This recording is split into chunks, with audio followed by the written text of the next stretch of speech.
Hello friends, welcome to my channel job Hunter. তো আজকের ভিডিওতে আমি বিভিন্ন পরীক্ষায় আসা যে জিকে প্রশ্নোত্তর, সেই জিকে প্রশ্নোত্তর পর্ব নিয়ে চলে এসেছি।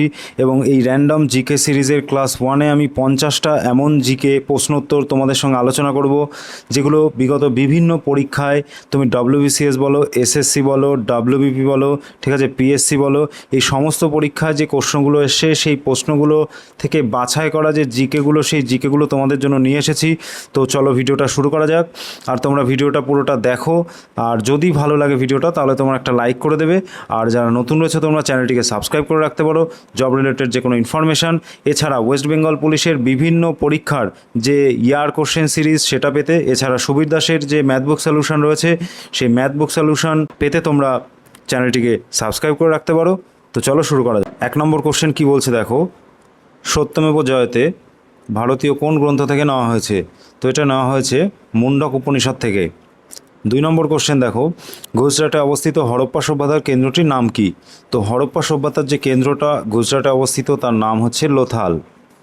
3 নম্বর কোশ্চেন দেখো, গৌতম বুদ্ধ কোথায় নির্বাণ লাভ করেছিলেন? তো গৌতম বুদ্ধ নির্বাণ লাভ করেছিলেন বোধগয়াতে। 4 নম্বর কোশ্চেন দেখো, বিম্বিসারের উপাধি কী ছিল? তো বিম্বিসারের উপাধি ছিল শ্রেণিক। খুব ইম্পর্টেন্ট একটা কোশ্চেন।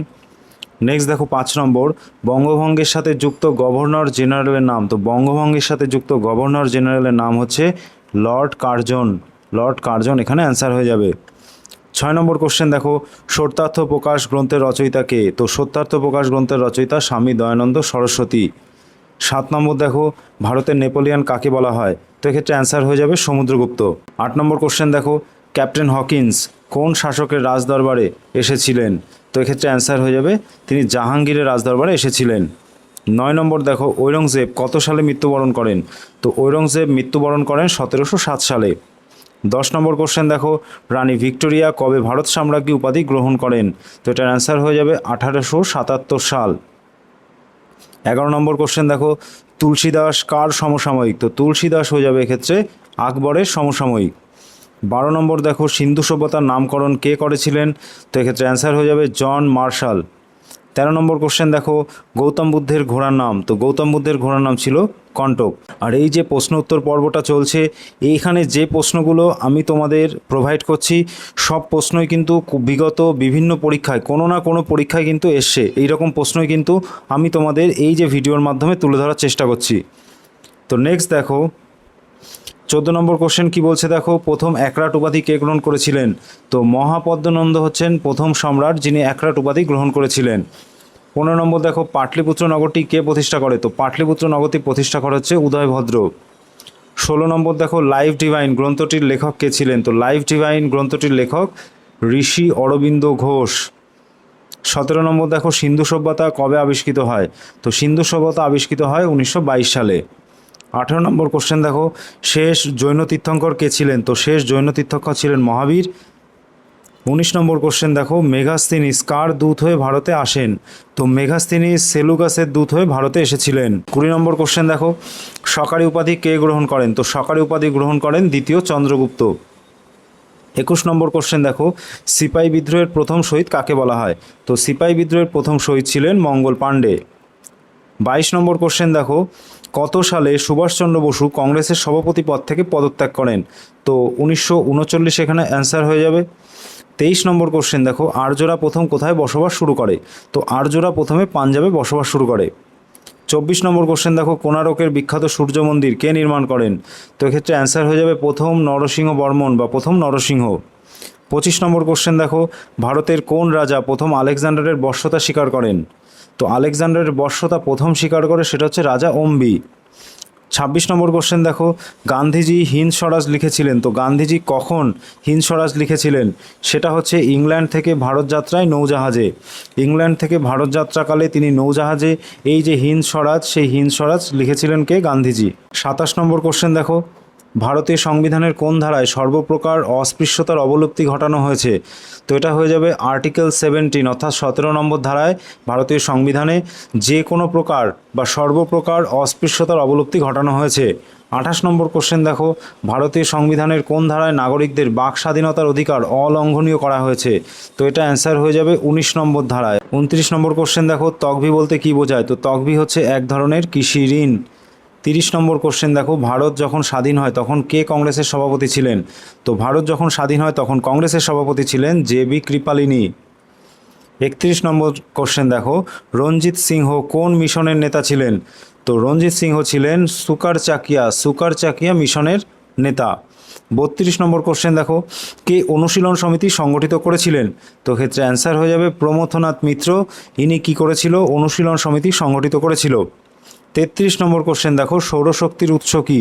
তো সৌরশক্তির উৎস হচ্ছে পারমাণবিক সংযোজন, এটাই হচ্ছে সৌরশক্তির উৎস। 34 নম্বর কোশ্চেন দেখো, লাফিং গ্যাস নামে পরিচিত কোন গ্যাস?